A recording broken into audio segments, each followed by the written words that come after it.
देवेंद्र फडणवीसांच्या नेतृत्वाखाली भाजप सत्तेत 14लाही आला, 19लाही आला. दगाफटका झाला, विश्वासघात झाला, भाग वेगळा आहे. धोकेबाजी उद्धवजींनी केली, तो भाग वेगळा आहे.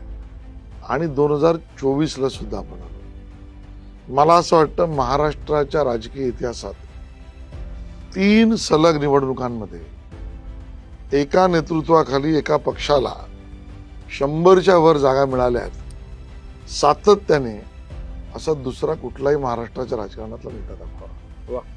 देवेंद्र फडणवीस सोडून दुसरं उदाहरण नाही. मला कोणाचा अपमान करायचा नाही, पण ज्यांना वाटत असेल त्यांनी जरूर आत्मचिंतन करावं. मला कुठल्याही मोठ्या नेत्याचं नाव घ्यायचं नाही, पण 100 काय 75च्या तरी ते जवळ गेलेत का? एकटे लढून, एकत्र लढून, वेगळे मित्र करून, कुठल्याही पद्धतीने.